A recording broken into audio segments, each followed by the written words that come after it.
તો આજે આપણે બનાવીશું ખાવામાં એકદમ સ્વાદિષ્ટ અને સોફ્ટ સોજીના અપ્પમ। તો ચલો બનાવવાનું શરૂ કરીએ। સોજીના અપ્પમ બનાવવા માટે મેં અહીંયા 1 વાટકી સોજી લીધો છે।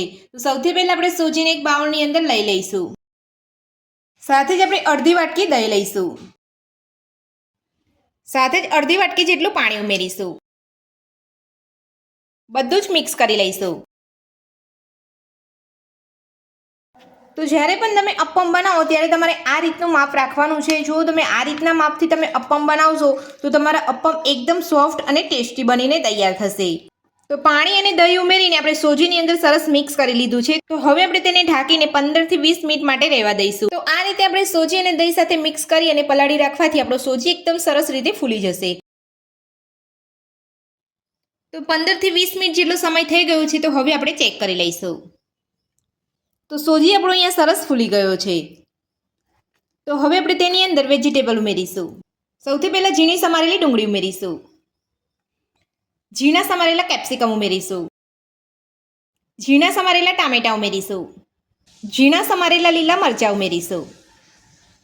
તો મરચાંનું પ્રમાણ તમે તમારા ટેસ્ટ પ્રમાણે વધતું ઓછું કરી શકો છો। સાથે જ નાની અડધી ચમચી જેટલો કારા મરીનો પાવડર ઉમેરીશું। સ્વાદ પ્રમાણે મીઠું ઉમેરીશું। ઝીણા સમારેલા લીલા ધાણા ઉમેરીશું।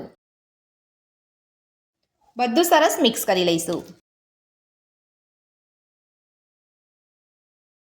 તો અપ્પમનું ખીરું આપણું અહીંયા થોડું જાડું છે એટલે આપણે અહીંયા થોડું પાણી ઉમેરીશું। તો આ રીતે તમારે થોડું થોડું પાણી ઉમેરી અને તમારે અહીંયા ખીરું બનાવવાનું છે। એક સામટું પાણી તમારે નથી ઉમેરવાનું। તો ખીરું ના તો વધારે જાડું કે ના વધારે પાતળું એ રીતનું તમારે અહીંયા ખીરું બનાવવાનું છે। મને અહીંયા થોડું હજુ જાડું લાગે છે એટલે હું 2 ચમચી જેટલું પાણી ઉમેરું છું। પાણી ઉમેરીને બધું સરસ મિક્સ કરી લઈશું। તો પાણી ઉમેરીને આપણે બધું સરસ અહીંયા મિક્સ કરી લીધું છે। તો હવે આપણે તેની અંદર 2 થી 3 ચપટી જેટલો ખાવાનો સોડા ઉમેરીશું એટલે કે બેકિંગ સોડા ઉમેરીશું। બેકિંગ સોડા ઉમેરીને બધું સરસ મિક્સ કરી લઈશું। તો સોડા ઉમેરીને આપણે બધું સરસ અહીંયા મિક્સ કરી લીધું છે અને આપણું અપ્પમનું ખીરું બનીને તૈયાર છે। તો હવે આપણે ખીરાને સાઈડ પર રાખી લઈશું। તો હવે આપણે એક નાની વાટકીની અંદર નાની 1 ચમચી જેટલી રાઈ ઉમેરીશું। સાથે નાની અડધી ચમચી જેટલું જીરું ઉમેરીશું। બધું સરસ મિક્સ કરી લઈશું। તો બધું આપણે સરસ અહીંયા મિક્સ કરી લીધું છે। તો હવે આપણે અપ્પમ બનાવવાનું શરૂ કરીશું। અપ્પમ બનાવવા માટે આપણે અપ્પમ પેનની અંદર થોડું થોડું તેલ ઉમેરીશું।